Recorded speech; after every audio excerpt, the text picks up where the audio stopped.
नाशिकमध्ये गेल्या काही दिवसांपासून सुरू असलेलं भूकंपाचं सत्र थांबण्याचं नाव घेत नाहीये। सुरगाणा, दिंडोरी आणि पेठ पाठोपाठ आता संपूर्ण नाशिक जिल्हा या भूकंपाच्या झटक्यांनी हादरून गेलाय। बदलत्या भूगर्भीय हालचालींमुळे नाशिक जिल्हा प्रशासन आता ॲक्शन मोडमध्ये आलाय। जिल्हाधिकाऱ्यांनी जिल्ह्यातील सर्व धरणं, पूल आणि शासकीय इमारतींच्या सुरक्षेची तातडीनं पाहणी करण्याचे आदेश दिले आहेत।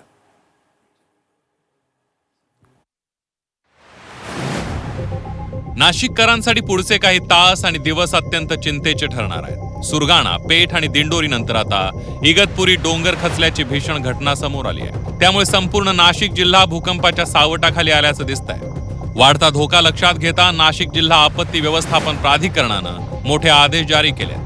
जिल्हाधिकाऱ्यांनी सार्वजनिक बांधकाम, पाटबंधारे आणि लघु पाटबंधारे विभागाला तातडीनं मैदानावर उतरण्याचे निर्देश दिले।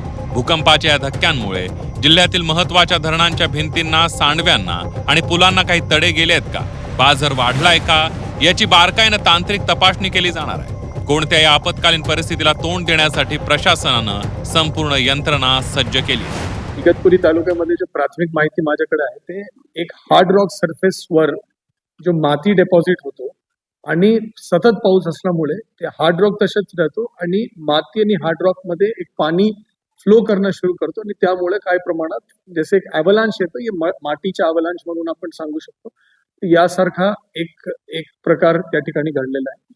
त्याच्यामुळे कुठलेही मेजर स्ट्रक्चर धोकादायक नाही आहे। माझी सर्वांना विनंती, विशेषतः सोशल मीडिया युजर्सला, प्लीज अफवावर अजिबात लक्ष देऊ नका, सतर्क राहा।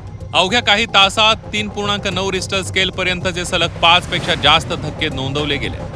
नाशिकच्या भूगर्भात केवळ 5 किलोमीटर उथळ खोलीवर हे आदरे बसत असल्यानं जमिनीवर प्रचंड कंपन जाणवत आहे। मुसळधार पावसामुळे बेसाल्ट खडकामध्ये पाण्याचा दाब वाढल्यानं ही फॉल्ट लाईन सक्रिय झाल्याचं मेरीच्या तज्ज्ञांचं म्हणणं आहे। ऑगस्ट महिन्यातही अशाच प्रकारचे धक्के बसण्याची शक्यता भूगर्भशास्त्रज्ञांनी वर्तवली। त्यामुळे धोकादायक किंवा तडे केलेल्या इमारतींमध्ये राहू नका, सुरक्षित ठिकाणी स्थलांतर करा आणि प्रशासनाच्या सूचनांचं तंतोतंत पालन करा, असं आवाहन करण्यात आलंय। एरियाज आयडेंटिफाईड आहे, हाय फ्लड लेवल त्या ठिकाणी आयडेंटिफाईड आहे आणि त्या ठिकाणी कसं आपण फ्लड प्रिव्हेंट करू शकतो त्याच्याबद्दल एक आराखडा विभिन्न प्रकारचे विभाग जो आहे, PWD असतील या आपले इरिगेशन विभाग आहे, त्यांनी त्याच्याबद्दल आराखडा वगैरे ते तयार करत आहे। पुनर्वसन पासून काही ठिकाणी त्यांचं असं म्हणणं आहे की काही घराला शिफ्ट केल्याशिवाय आपल्याला पर्याय नाही, परंतु या सगळ्या गोष्टी असेल तरी आपल्याला काही प्रकारे लॉंग टर्म नियोजन ते करत आहे। भूकंपाचे हादरे आणि इगतपुरीमध्ये खचलेला डोंगर ही निसर्गाची धोक्याची घंटा असू शकते।